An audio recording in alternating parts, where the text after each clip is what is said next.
E allora eccoci qua rientrati in studio, allora per continuare ad affrontare la questione dei vaccini. Allora prima della pubblicità avevo detto sentiamo cosa diceva Beppe Grillo nel 1998, uno spettacolo che si intitolava Apocalisse morbida e si occupava già allora di vaccini. Vediamo se riesce la regia a mandare. L'unico paese al mondo dove esistono 10 vaccini obbligatori è l'Italia. Obbligatori, ti curano obbligatoriamente. Sei obbligato a curarti. Caso. Vedrete se non tireranno fuori l'obbligo di giocare d'azzardo. Il gratta e vinci obbligatorio, non so, metteranno 5.000 lire di ICAP o di ICI che paghi in più e poi estrarranno, non so, un codice fiscale alla settimana. Straordinario. Noi puntiamo su questa cosa e ti diranno che è un tuo diritto a vincere. Il tuo diritto alla salute. Bene, 10 obbligatori. L'ultimo vaccino è dell'epatite B. La legge è stata fatta nel 91, autorizzata da un grande ministro che ce lo ricordiamo sempre, il ministro De Lorenzo, uno dei pochi scienziati che abbiano... Uno dice cazzo era corrotto, però era avallato e garantito da Cirino Pomicino. Si viene a scoprire che la società SmithKline, che fattura 300 miliardi con questo vaccino all'anno, il proprietario ha dato durante il processo confessato da lui 600 milioni a De Lorenzo perché gli approvasse l'obbligatorietà del suo cazzo di vaccino. Va bene? Allora, vado a vedere cos'è un vaccino. Il principio del vaccino è: prendi un bambino sano, che non ha neanche un anno, col suo sistema immunitario perfetto, giusto a un anno, non ancora mangiato in nessuna trattoria B.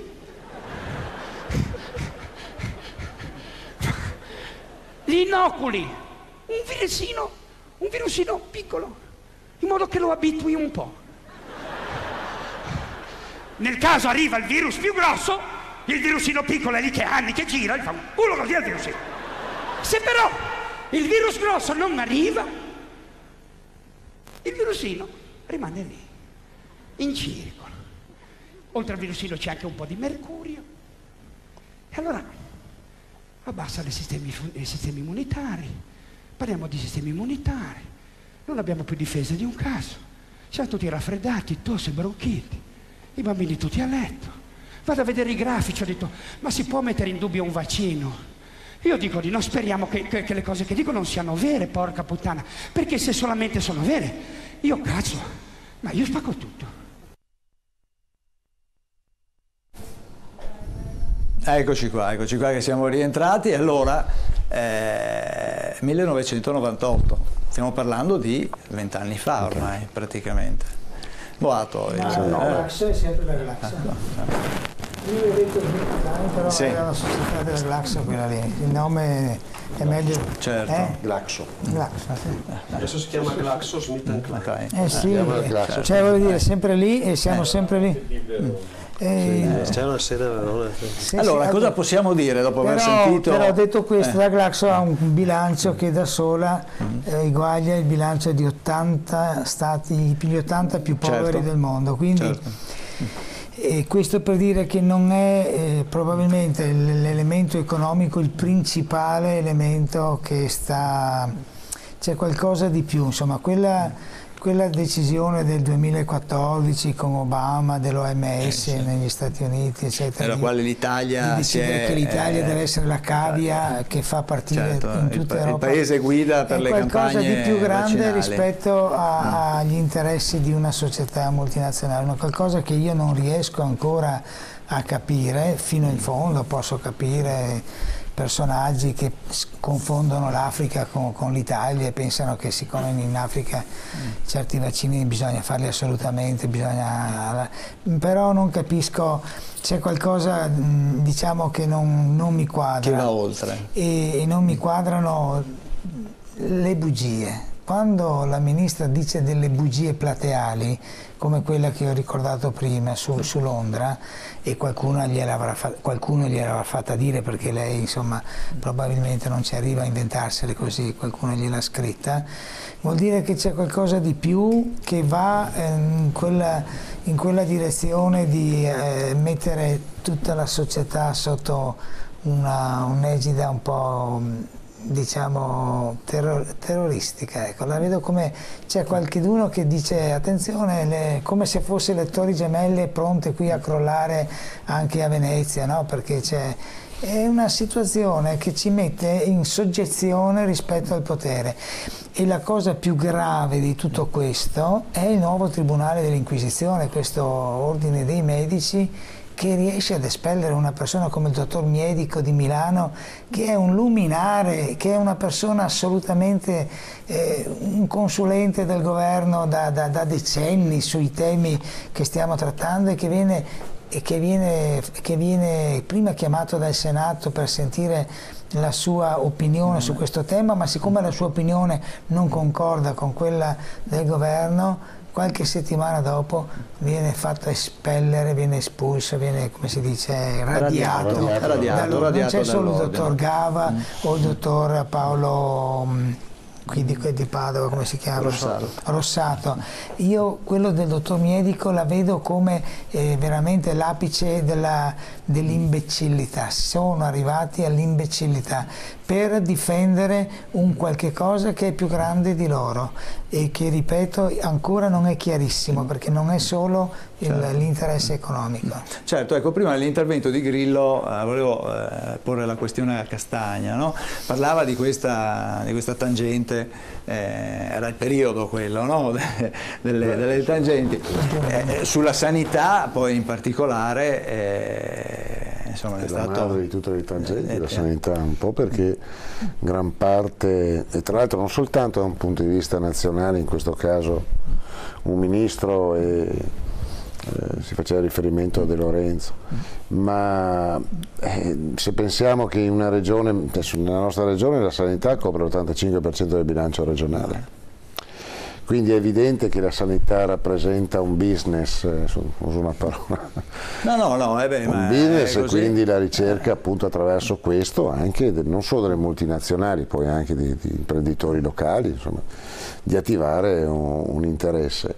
E la sanità è un elemento che è costantemente messo in pericolo, non solo da queste cose qua, ma anche dal desiderio spesso mutuato dall'efficienza del rapporto con il privato. C'è sempre meno sanità pubblica, c'è sempre meno risorse per la sanità pubblica, anche il livello di informazione di cui si parlava sui vaccini rientrerebbe in una capacità di intervento della sanità pubblica per informazione, in questo caso ai cittadini. Quindi è chiaro che sulla sanità si gioca molto del potere economico delle multinazionali, ma non solo, e sulla ricerca anche di affari di interessi. Di interesse, ecco. A proposito, volevo proporvi subito un altro che fa sempre riferimento poi a quel periodo là, un altro spettacolo, questo di Travaglio, di Marco Travaglio, che parla di quello che è stato soprannominato il Remida nella sanità, no? Cioè il caso Poggiolini. Ascoltiamolo. Sempre a Napoli operava e rubava Duilio Poggiolini, direttore generale del Ministero della Sanità, già iscritto alla loggia P2, un uomo potentissimo. Sulla carta guadagnava 5 milioni di lire al mese, in realtà era lui che decideva quali farmaci andavano nel prontuario di quelli rimborsati dal Servizio Sanitario Nazionale e quali no. Il settore era un giro di tangenti spaventoso. Si calcola che nei 10 anni tra l'83 e il 92 le case farmaceutiche abbiano addirittura pagato 7.500 miliardi di lire di mazzette. Latitante per 3 mesi, Poggiolini viene arrestato in Svizzera il 20 settembre del 93. Nelle banche italiane e svizzere i magistrati gli bloccano ben 18 conti bancari riferibili a lui, con dentro un centinaio di miliardi. Nel cavò di una banca napoletana, perché lui aveva anche un piccolo cavò suo per le spese così quotidiane, I magistrati gli sequestrano 4 casse ricolme di monete d'oro, sterline, Krugerrand sudafricani, ECU, che non si dica che poi a Napoli non fanno la raccolta differenziata, questo differenziava perfettamente le varie valute, perfino monete antiche provenienti dagli scavi di Ercolano e dal medagliere del Museo Archeologico di Napoli, quindi o aveva antenati già ladri oppure aveva rubato tutto lui nell'ultima generazione. A casa sua, conoscendolo, la Guardia di Finanza si presenta a bordo di 2 tir vuoti. Li parcheggia davanti, i finanzieri cominciano a sciamare all'interno e ne escono con gli occhi fuori dalle orbite, come se avessero appena visitato la grotta di Ali Baba, portando via 60 tele di grandissimo pregio, dal 600 a Picasso, Modigliani, Guttuso, Morandi, De Chirico, Dalì, per un valore, ma proprio a svenderle, di 5 miliardi l'una. E poi un centinaio di lingotti d'oro. In casa lui teneva una catastina, al posto della legna vicino al caminetto, una catastina di lingotti, anche per gli ospiti, favorisca, no? Una cassa di pietre preziose, zaffiri, rubini, brillanti, anche lì rigorosamente separato l'umido dal solido, eccetera, insomma, per i vari trattamenti, una collezione di oggetti d'oro e una serie di rubli d'oro dello zar Nicola II di Russia, quindi rubava anche proprio su scala internazionale. Proverbiale il puff del salotto di casa Poggiolini, perché uno dei finanzieri, uscendo con questi quadri, con tutto questo ben di Dio, inavvertitamente rovescia il puff, si scoperchia uno dei cuscini e sotto il cuscino vengono rinvenuti cuciti all'interno 11 miliardi e 200 milioni in botte CCT e anche lingotti, quindi un puff anche ortopedico, diciamo, per chi ci si doveva sedere. Che lo ricordo anch'io. Sì. Castagna se lo ricorda, io spero che anche i telespettatori, alcuni se lo ricorderanno sicuramente, ma questo è giusto per dare l'idea della dimensione anche, tra virgolette, in figure non necessariamente la multinazionale, intendo dire, di quello che può essere l'interesse e le possibilità di, come dire, di guadagno più o meno lecito, ovviamente, nel settore della sanità. Prima di fare intervenire... non dobbiamo scandalizzarsi per i Rolex regalati, insomma, che certo, come vedete, no, vabbè, ma infatti noi siamo andati indietro nel tempo proprio anche per ricordare ai telespettatori la sanità. Purtroppo da sempre è oggetto di interesse, di pressioni che sono veramente importanti. Abbiamo un telespettatore che ci chiama da Bassano, il signor Giampaolo. Buonasera signor Giampaolo. Buonasera Sente? a voi, grazie. Prego. Grazie per la mia chiamata. Prego, grazie. prego. Allora, io non so se avrò il tempo, anche perché non sono talmente così titolato come i suoi ospiti. Io faccio il piccolo imprenditore, mi occupo di produzione bio gluten free a Bassano e mi occupo anche da autodidatta, lavorando con sperimentazione all'interno dei miei laboratori, su alcuni ceppi.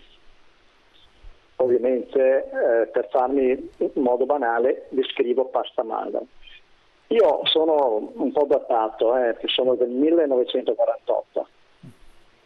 Allora, tutto questo percorso, premetto che io voglio continuare a credere in questo paese, voglio abitarci perché sono nato qui, perché questo è il più bel paese del mondo e sto lottando perché non si completi la rovina. Posso dire, per quanto riguarda i vaccini, ecco, io ero un grande estimatore, praticamente avevo fatto un atto di fede con l'onorevole Boato. Vorrei vederlo come i primi anni, non come adesso, capisco che gli anni smorzano. Allora, sui vaccini, indirettamente, lavorando sull'alimentazione, essendo anche un piccolo produttore, mi chiedo, nelle conferenze che ho partecipato, che ho anche fatto, dico, è talmente semplice. Ma perché voglio dire questo? Perché non voglio credere a quello che diceva sull'uomo Martin Heidegger, essere tempo, no? Allora, perché lui non aveva molta fiducia dell'uomo, poi alla fine si è ricreduto. Quando chiedo una cosa semplice, se io vado con il mio bambino, con il mio nipotino, perché ormai ho i nipoti, dal medico che mi deve fare ovviamente il vaccino, dal momento, e questo si parla di diritto internazionale, diritti dell'uomo, una cosa che è obbligata. Giustamente quando il dottor Castagna aveva fatto l'esempio dell'elettrauto, mi sembra che è arrivato un SMS che ha portato giustizia a quello che aveva detto lui, perché un idraulico o un elettrauto mi vado a riparare di nuovo la macchina, ma quando sono castigato non posso ritornare dal medico, ma non è una, come dire, un'offesa oppure un qualcosa, una critica, no? Dico, dal momento in cui anche tutti i legali che stanno seguendo le famiglie, le associazioni, e anche qua non posso chiedervi il tempo per discutere di questo. Anzi, la inviterei a stringere, magari arrivare al quesito. Le chiedo scusa, allora dico, dal momento che ovviamente mi hanno obbligato, perché non posso chiedere ovviamente che il medico che mi fa l'iniezione si assuma la responsabilità che non mi colpisca un nervo oppure che mi entri in vena direttamente, perché nessuno si batte per questo. Questo è una cosa banale, è sancito nei diritti internazionali. È tutta l'avvocatura che tende o dice di difendere le famiglie, tutto questo non lo attacca mai.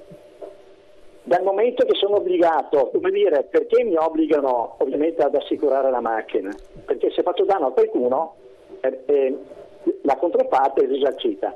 Seconda cosa, perché nel momento in cui che io vado a fare il vaccino, preventivamente non devo fare le analisi per sapere i globuli bianchi, i globuli rossi, le piastrine, a che livello è il mio sistema immunitario. Benissimo. Prima lo faccio, certo, in tempo reale, dopo se vedo che il mio bambino è alto come sistema immunitario forte, a quel punto mi faccio il vaccino. Perché non si fa questo? Certo. Vi chiedo scusa del tempo che vi ho portato via e comunque complimenti. È stato chiarissimo, è stato chiarissimo. Grazie al signor Giampaolo che chiamava da Bassano. Castagna. Ha ragione. Sono d'accordo, nel senso che il livello di informazione dovrebbe anche presupporre che io mi affido a vaccino avendo una conoscenza appunto di quali possono essere i danni. No, il ragionamento sull'elettrauto adesso dal mio punto di vista è calzante, ma non è che voglio, dopo mi arriva la categoria degli elettrauti, non è simpatica, dal punto di vista politico non è utile. No, dicendo che quando tu, infatti lui ha fatto l'esempio, mi assicuro la macchina, puoi anche non assicurare, non è detto che tiri sotto qualcuno, cioè non l'assicuri, nel caso tiri sotto qualcuno paghi, ti obbligano assicurarla, anche se non è certo che tu tiri sotto qualcuno, quindi certo. Bisogna fare il vaccino per evitare di avere un'infezione di tetano. Certo. Palmerini. Allora, intanto invito i telespettatori a guardare per esempio quella serie di inchieste che ha fatto la Repubblica, il giornale La Repubblica, che si trovano online, che sono del 2012 e 2014. Erano le inchieste relative ai soldati che sono morti e che inizialmente si pensava fosse stato per la Bosnia, che fosse stato l'uranio impoverito. È stata fatta una commissione d'inchiesta parlamentare che si chiamava appunto Commissione Uranio, perché pensavano fosse uranio, e a seguito delle indagini, Commissione parlamentare d'inchiesta agli stessi poteri della magistratura, ricordiamolo, grazie alla consulenza anche di un certo professor Nobili, importante oncologo eccetera, è emerso che l'88% dei soldati non era stata in Bosnia. Di 7.000 soldati vaccinati, 3.500 si erano ammalati di cancro, centinaia già morti nel 2012, ed era stata colpa delle vaccinazioni.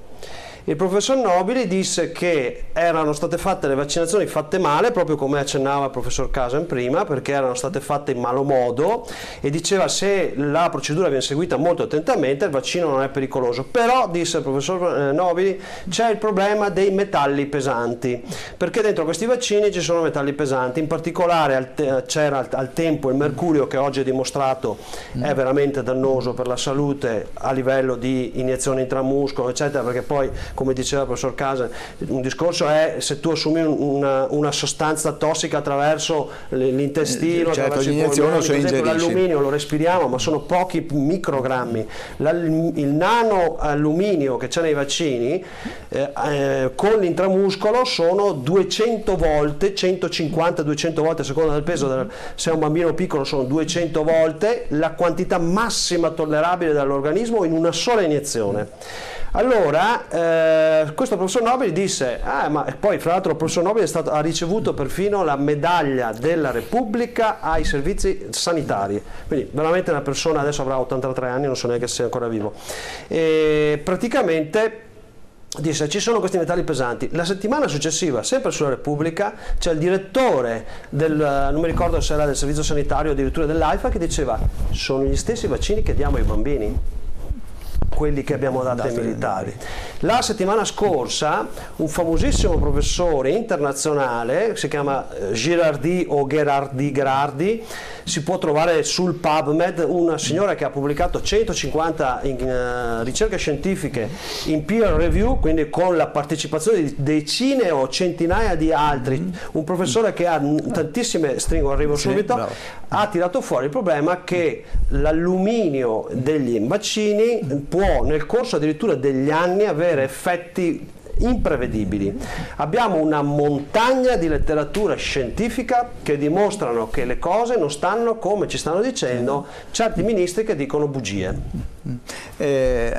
Boato, allora informazione, lei non è in una posizione così, come dire, contraria come questa è un neurotossico e anche a me fa molta paura, e che anche il mercurio, anche se è in tracce per un bambino di 2 mesi potrebbe essere, e in più c'è anche la formaldeide dentro, cioè queste cose che sono ufficiali e non sono scritte però da nessuna parte, sono ufficiali, ma quando tu vai lì per vaccinare non te le dicono assolutamente. È gravissima sta cosa, è gravissima. Io veramente ho paura di entrare in un meccanismo che sembra un castello kafkiano, dove tu stai lì ma non sai dove sei, ti dicono presto presto, e addirittura poi le botte per far prima, perché stai lì da ore a far la coda. Non è così che si affronta la questione, insomma veramente siamo in una situazione brutta. Professor Casani, lei condivide questa chiave, chiamiamo questa lettura e questa preoccupazione soprattutto di Michele Boato? Certo, allora, preoccupazione perché oggi siamo più consapevoli dei rischi e abbiamo bisogno di maggiore informazione, e quindi poi la possibilità di decidere, perché chi decide a livello nazionale decide su una massa enorme di bambini, 500.000 bambini, e quindi non è che può andare uno per uno, ma chi ha il dovere di salvaguardare la singola persona è il genitore, e io il genitore lo devo informare di tutte queste cose, di tutti questi rischi. Perché non viene informato? Perché forse non è in grado di intendere e di volere? Perché solo il ministro che è in grado di capire queste cose e fare di tutto l'erba un fascio? Questo mi preoccupa. Allora, anche in risposta, siccome questa è una trasmissione che dura quello che dura, quindi non possiamo soffermarci, certo, è uscito un allegato al Fatto Quotidiano che è Millennium, e lì ci sono tutte le domande che mi ha fatto il precedente telespettatore, dove spiega secondo i vari punti di vista le patologie, quali sono i rischi, anche fatte da persone valide che dicono il vaccino bisogna farlo, però effettivamente ci sono 1, 2, 3, 4, 5 rischi, e questi rischi sono reali. Non siamo oggi in grado di quantificare a livello percentuale quali sono veramente i rischi del vaccino. Sappiamo che il vaccino è utile in determinate circostanze, in altre circostanze non serve a niente, e taluni vaccini sono superati. Ma questo devono mettersi di buon buzzo gli scienziati, non le case farmaceutiche, perché scusate, perché devo andare a domandare se l'oste fa il vino buono? L'oste sicuramente è dalla parte del vino buono, però se te lo dà un po' così, passatello, con un po' di acqua, non succede niente. Allora io ho bisogno di un'organizzazione italiana, internazionale, mondiale, che controlla il farmaco.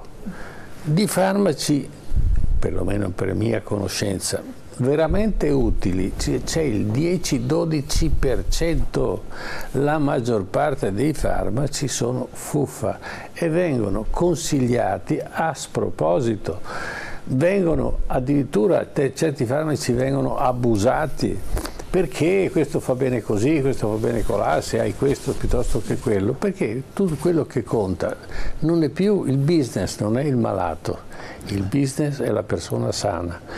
In previsione di un'eventuale malattia, allora vendiamo tutte queste cose.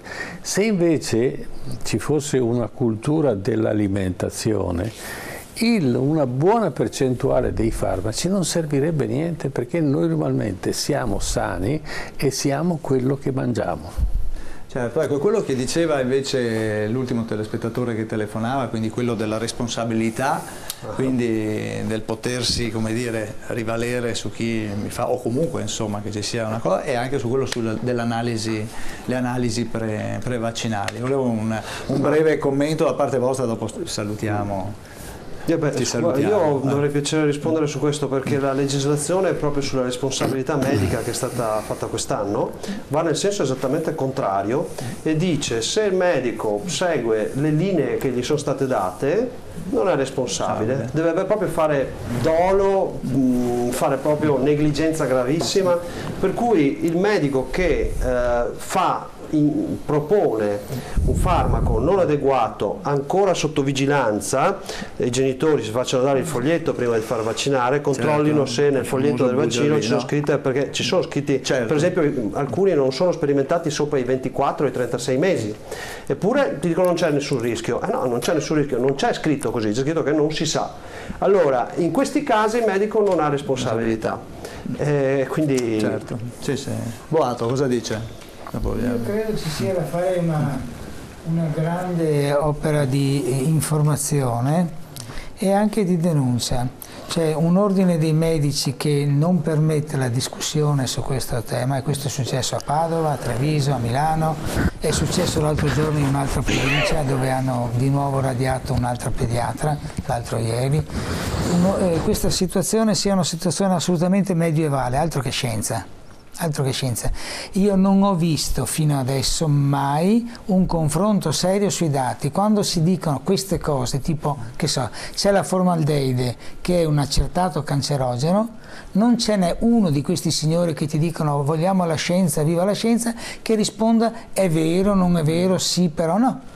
Tacciono e il tema non esiste. Ecco, io vorrei che ci fosse questo tipo di confronto. Certo. Castagna, sul discorso della responsabilità del medico? Sono d'accordo, nel senso che ci sono delle dinamiche, ovviamente dei prontuari, che ognuno deve, le leggi, le regole che uno deve seguire, però c'è anche una responsabilità individuale. Le faccio un esempio così mi arriva un altro SMS. In questo paese si parla molto dell'assenteismo, delle persone che utilizzano la malattia per stare a casa.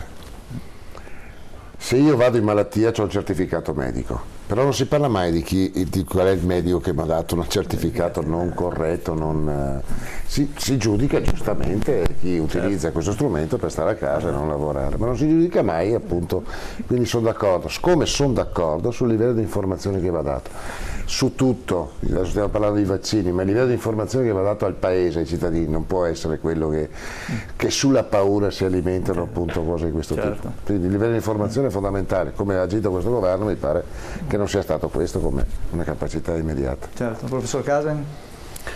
Comprate il Millennium, c'è tante cose da leggere, soprattutto sullo scandalo, quanti miliardi ogni anno le case farmaceutiche pagano di multe, di tasse, di multe, per corruzione della classe medica. e non voglio denigrare la classe medica, però negli Stati Uniti e in Italia eccetera, Glaxo è stato, abbiamo fatto vedere 2004 ci fu una, mi pare, raccontare un episodio della Glaxo che sì, a Verona. A Verona circa 10 anni fa sono stati licenziati 500 ricercatori della Glaxo, 500. La motivazione era che il consiglio di amministrazione della Glaxo aveva preventivato che una serie di investimenti dovevano avere un profitto del 14%, hanno soltanto raggiunto l'11%. E se tu i calcoli ha dimostrato che quella percentuale di 3 punti rispetto all'obiettivo che si era determinato, per quanto riguarda l'Italia era 500 ricercatori in meno. Quindi non dobbiamo stupirci se il ragionamento sulla sanità, se lo fanno sulle persone, possa avere anche queste caratteristiche per queste motivazioni. Certo. Bene. Scusi, professore. No, prego. Ci fu uno scandalo, se guardate Glaxo 2004 c'è stato uno scandalo e su questo scandalo poi ci mise una pietra sopra il governo Berlusconi. Rimasero coinvolte oltre quasi 5.000 persone, esatto. 4.400 erano medici. Bene. Il governo cancellò tutto con un decreto. Ci fermiamo qua, grazie a Loris Palmerini, Aggregazione Veneta, grazie a Michele Boato, Istituto Veneto Alex Langer, grazie ad Andrea Castagna, Articolo 1 Movimento Democratico Progressista, grazie all'editore come sempre che ci permette di andare in onda. Io saluto i telespettatori, vi do appuntamento a venerdì prossimo come sempre alle 21, TV7 Match, grazie ancora, buonanotte.